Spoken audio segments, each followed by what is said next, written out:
It often begins in the quietest part of your day. You lie down, expecting rest, and instead your feet start to burn. Not a sharp pain, but a slow, spreading heat, almost like standing too close to a fire you can't step away from. Then come the tingles, pins and needles that don't fade.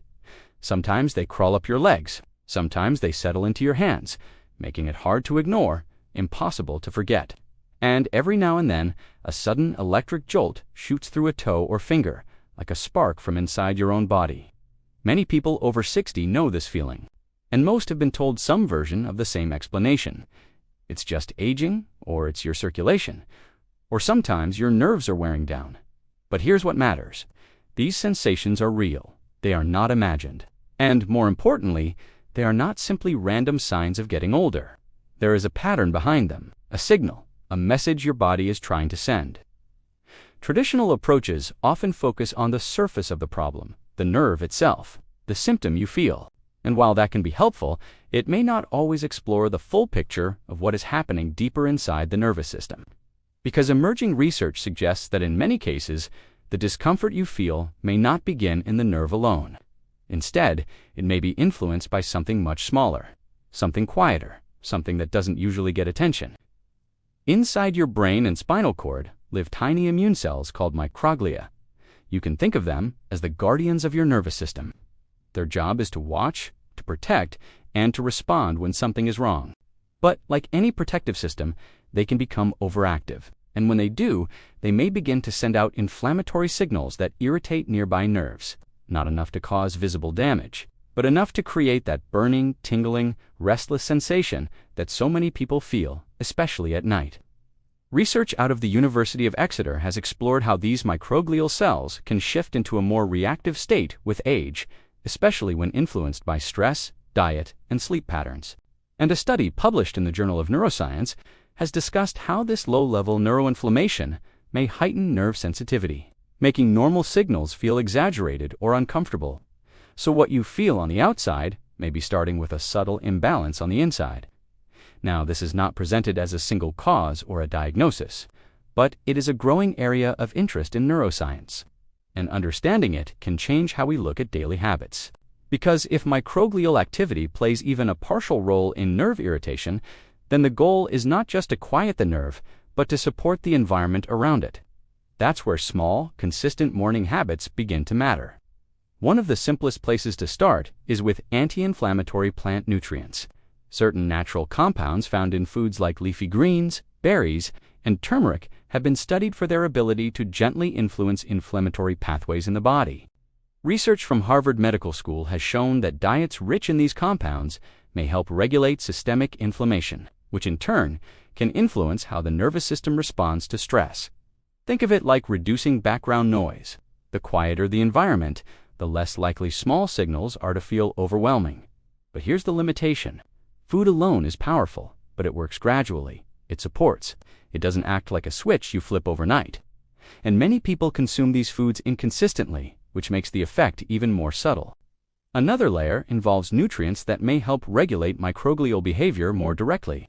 Compounds like omega-2, 3 fatty acids, found in foods such as fatty fish and flax seeds, have been studied at institutions like the Karolinska Institute for their role in supporting brain immune balance. These nutrients may help shift microglia away from an overactive state. Imagine calming an overalert guard dog, not by removing it, but by reassuring it that the threat is gone. Still, even here, the effect depends on absorption, timing, and overall health. Many people take supplements or eat certain foods, but don't see consistent changes because the larger system is not aligned. Sleep is another critical piece. During deep sleep, the brain undergoes a kind of nightly reset. Waste products are cleared, neural activity slows, and microglial cells tend to return to a more balanced state. Research published in the journal Aging Cell has highlighted how disrupted sleep can increase neuroinflammatory markers, potentially making nerve-related sensations more noticeable the next day. So if your nights are restless, your nerves may feel louder, not because they are damaged, but because they are not getting the chance to settle. Morning habits that support sleep quality can make a difference.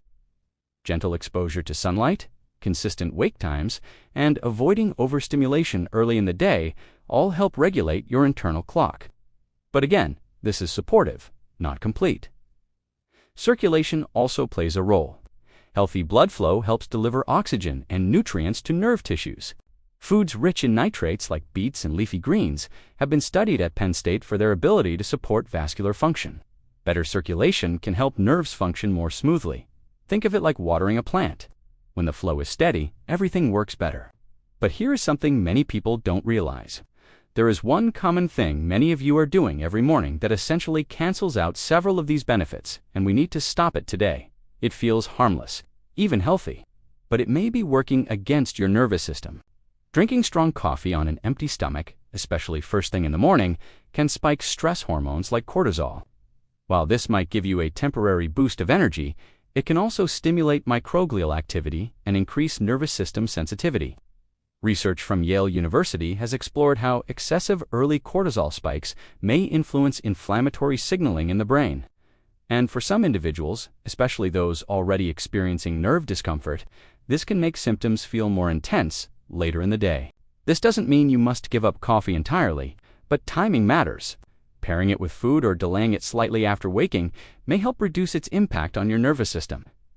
I am curious, have you noticed that this symptom gets worse after certain meals or at specific times of the day? Let me know in the comments. Stress is another silent amplifier.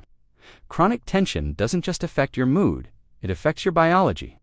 The body remains in a heightened state of alertness, and microglial cells may respond accordingly. Simple routines like slow breathing, gentle stretching, or even a few minutes of quiet reflection in the morning can help signal to your body that it is safe, that it can lower its guard. But here is the honest truth. Each of these steps helps. Each one supports your system in a meaningful way. But on their own, they are like placing small pieces of tape over a warning light. They may dim the signal, they may reduce the intensity, but they don't fully address the deeper pattern that may be driving the discomfort. Because the nervous system is not a single pathway.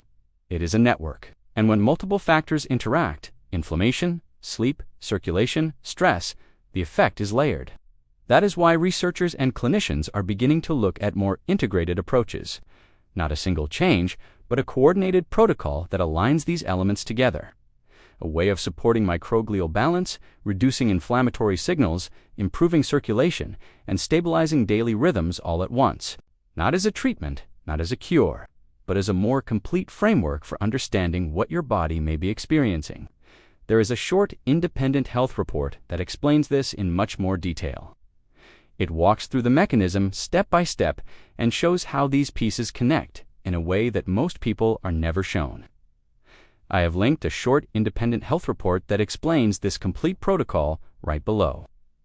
To find it, if you are watching on your phone, just tap the title of this video right now. The description box will slide open, and you'll see the official blue link at the very top.